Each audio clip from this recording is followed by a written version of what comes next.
How does that saying go? The greatest trick the devil ever pulled was to convince people he didn't exist, right?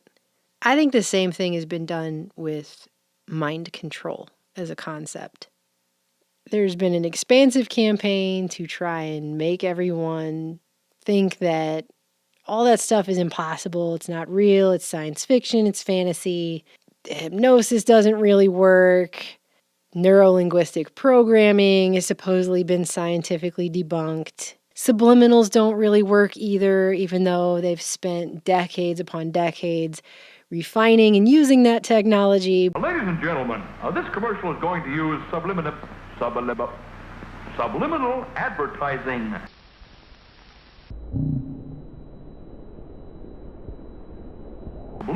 advertising. But no, supposedly none of that stuff is real, right? And it's interesting because if you believe that, then it's much easier for the people who know how your brain works to use that information against you. This isn't real. What is real? How do you define real?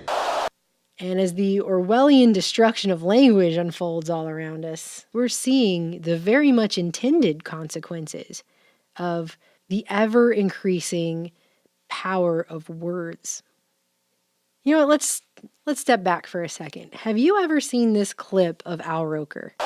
Watch what happens in this clip to Al Roker when this woman says the phrase, Holy Ghost. That's exactly how you have to have a certain amount of distance between the bodies in your high. Yes, like they say in Catholic school, leave room for the Holy Ghost. Anyway, there is a lot of memories today, actually. It's a big day in music. The man just shuts down like a robot or a Manchurian candidate. Tell me that's not programming. I mean, the guy's not faking it. What the hell is that? She says the phrase, and he just completely right? It seems to me that same technology, which was figured out, by the way, decades ago under unethical Cold War mind control research programs, expansive ones, of which the CIA's MKUltra was actually only a small fragment globally, but that's another story for another time, is being turned upon the masses. And now what's really being pushed is this concept of trigger words. This did not used to be a concept that was widely publicly discussed. And now everyone's talking about, she's triggered, he's been triggered, it's a trigger. My 8-year-old is using this phrase now because he heard someone else use it on the internet. Do you see what I'm saying? So now we're really being inundated with the concept of triggering.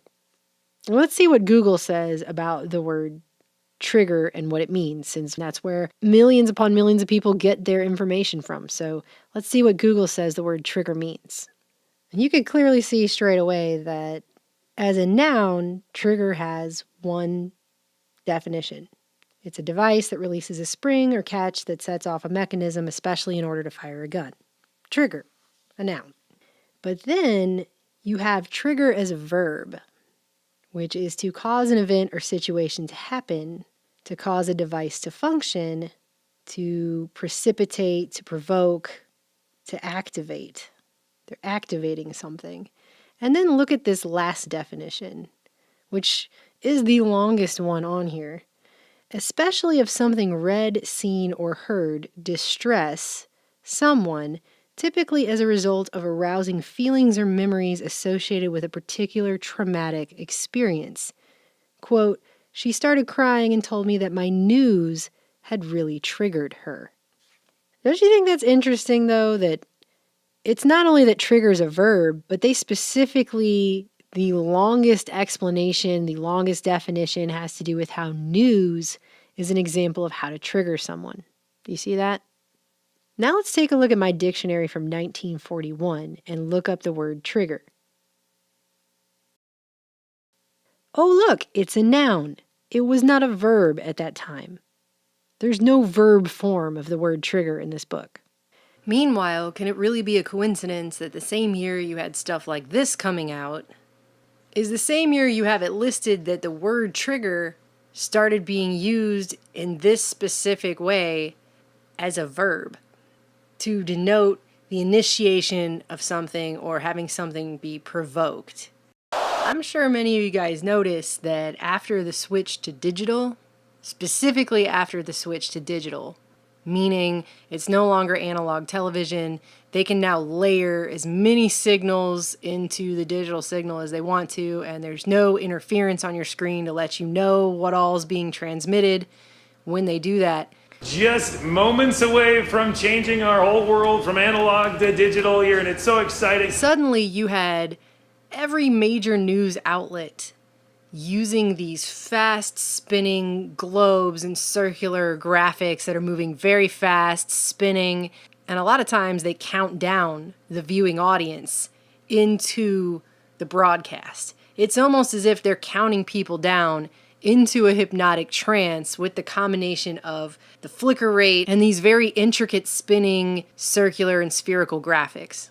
And I'm just going to show you a few examples of that. I'm going to slow them all down by 50% so that I'm not just showing you 10 of these in a row and it has some creepy effect on your brain. I just want you to recognize this and see it for what it actually is here.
So you have that, especially after 2008, 2009, when they made the big switch. Now that's become the standard. That's just the standard graphics on any mainstream news show that you see anywhere.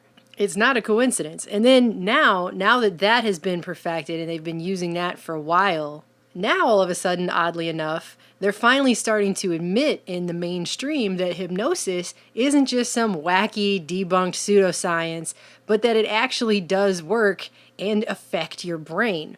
And this is just one article that's an example of that in Forbes, where they're talking about research shows hypnosis has interesting effects on the brain. There's a lot of controversy about the validity of hypnosis. That's all on purpose. It's been on purpose since they figured it out. Why would they tell everyone how this works and validate it if they hadn't perfected it yet? Anyways, you come down in here and it talks about, does hypnotism affect brain activity? There have been several studies that have shown effects on brain activity after hypnotism. Mendelsohn et al. Studied this through giving people post-hypnotic amnesia. This basically means the hypnotist told people to forget a certain thing after they're hypnotized until they hear a recall trigger word which lets them remember it again. Trigger words. The key place where you will see that phrase up until recently has always been in hypnosis or Manchurian candidates, things like that. Brainwashing, mind control. And now they're really pushing the concept of trigger words on everybody. It's, to me, not a coincidence at all. It really is as if there are people who, they count them down into this trance on the television, they impart the information. We're counting down to one of President Obama's most important speeches of the year. We're counting down. Right? And then spin them back out at the end of the show. And it's like mass hypnosis. You remember the phrase from school, probably, sticks and stones may break my bones, but words can never hurt me. Now they actually want to invert that. They want you to believe that words are some of the most horrible things in the world that can hurt you the most. Words matter. As parents and individuals, let's create a zero-tolerance zone where offensive words are simply not acceptable. It's not about being politically correct or hypersensitive. It's about doing the right thing. They are really inundating us with this idea of verbal triggers. They want you to believe and know and hear about how people are triggered, how you could be triggered, your friends could be triggered. Like spells, like a witch casting a spell, like a little programmed biological android. And his name is Mr. Machine. Just responding to stimuli with emotional outbursts. No logic, no critical thought, nothing like that. What a great honor to be able to introduce for the first time ever. Tell me this isn't mass mind control, because it really seems like mass mind control. We're seeing this everywhere right now. And one place we're seeing this indoctrination really heavy all across the country is college campuses. Trigger warnings really facilitate the best education, and they're something that is a necessity on college campuses for a lot of students. It's not just with the SJW millennials who seem keen to attack their own free speech because someone else's free speech might hurt their feelings. So they're just going to attack free speech, which is actually attacking their own free speech. Who gets to decide what's offensive? Who gets to decide, guys? How about What if everybody says, I am hurt? Does that mean everyone else has to stop speaking? Which is creepy in its own right, but it's not just them. There are people in every walk of life and group who are right now getting really, really upset by words. There's a very thick line between being politically incorrect and being racist. And words matter. You're talking about psychological control of people's minds. It's like the Matrix when Morpheus says they want to take a human being and turn it into this. But actually what it's doing is it's turning people into Al Roker. Because they're taking someone's reality and like programming a bull to react as if he's seen red when it's not really there. That's the amount of psychological control words now have over large portions of people. If you're talking about what you can feel, what you can smell, what you can taste and see, then real is simply electrical signals interpreted by your brain. If people are now being engineered to instantly react to certain words, concepts, phrases, things they disagree with, from a place of a hair trigger emotional response to a stimulus that seems to just completely override and bypass all ability for critical thought, and then beyond that to not only question the construct, but question what's going on 2 inches in front of their own face, then how is that not mind control?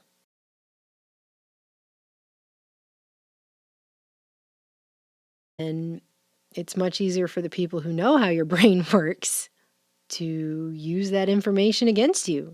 This isn't real. What is real? How do you define real? And as the Orwellian destruction of language unfolds all around us, we're seeing the very much intended consequences. Real, it's science fiction, it's fantasy. Hypnosis doesn't really work. Neurolinguistic programming has supposedly been scientifically debunked. Subliminals don't really work either, even though they've spent decades upon decades refining and using that technology. Ladies and gentlemen, this commercial is going to use... How does that saying go? The greatest trick the devil ever pulled was to convince people he didn't exist, right? I think the same thing has been done with mind control as a concept. There's been an expansive campaign to try and make everyone think that all that stuff is impossible. It's not. Subliminal advertising.